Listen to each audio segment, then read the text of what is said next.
Okay, so this is my informative speech about universal health care.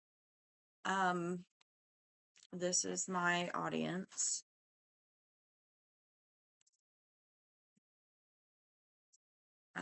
I don't have, I do not have three people around that could be here for my speech. So good evening, everyone.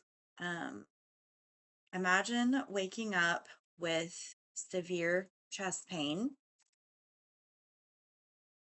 but deciding that you do not want to go to the emergency room because you would be worried about how much your bill would be at the end of everything.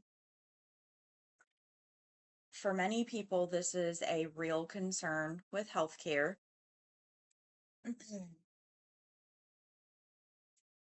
Healthcare is unfortunately at this time something that everybody needs at some point in life, yet countries around the world provide it in very different ways. One of the most widely discussed approaches is universal healthcare.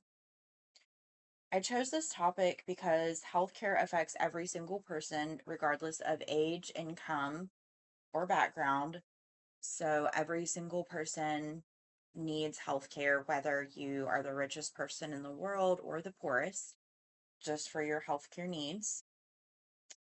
Um, whether it be just like a routine checkup and emergency care, like if you're in an accident or if you're really sick or something happens, or treatment for something really serious like cancer. Understanding how different healthcare systems work helps us better understand one of the most important issues affecting society today. I will explain what universal healthcare is and how it works, and discuss some of its potential benefits, and then examine some of the challenges and concerns surrounding it.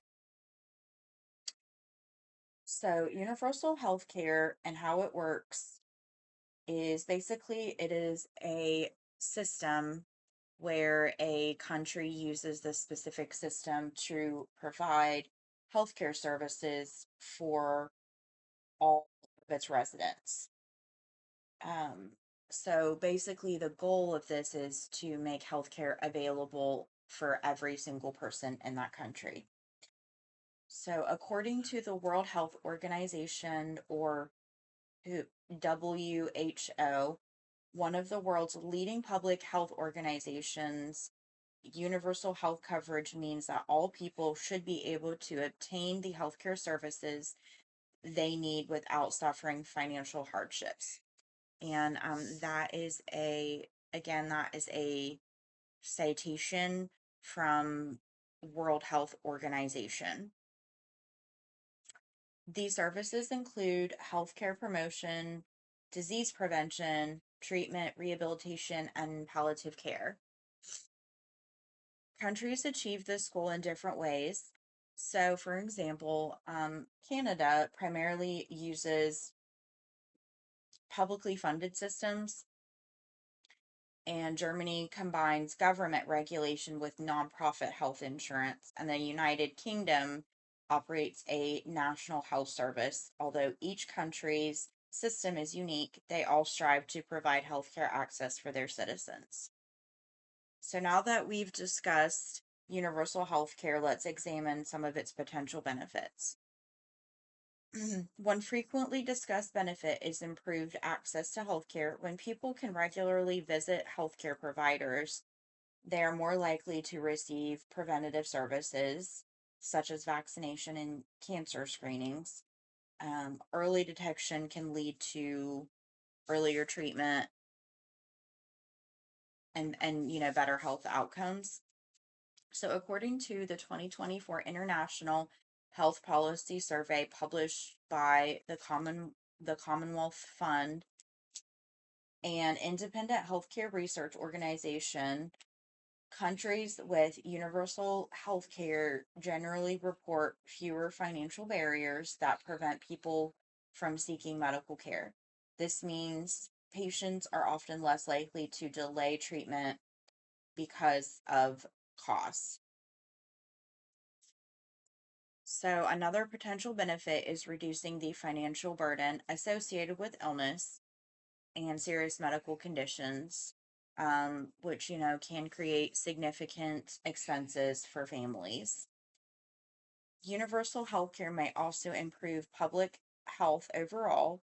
And then, it can improve your access to any type of vaccinations or anything like that. One commonly discussed concern is cost. Healthcare systems require substantial funding regardless of how they are organized. According to the Congressional Budget Office, the nonpartisan agency that provides budget analysis for Congress, expanding healthcare coverage on a national level can require significant government spending, making financing one of the most important policy considerations. And that is another citation from the Congressional Budget Office. So, another concern involves wait times. Some countries with universal healthcare experience longer wait for services, such as like elective surgeries and appointments with specialists. However, wait times vary depending on the country, available healthcare resources, and the specific medical services being requested. As, as noted by researchers published in The Lancet, one of the world's most respected peer-reviewed medical journals, no single healthcare system is perfect, and every country must balance access, quality, and cost when designing its healthcare system. And that is another citation from the Lancet. As I conclude today, we've explored what universal healthcare is and how it works, discussed several potential benefits, and examined some of the challenges associated with healthcare systems. Thanks for listening.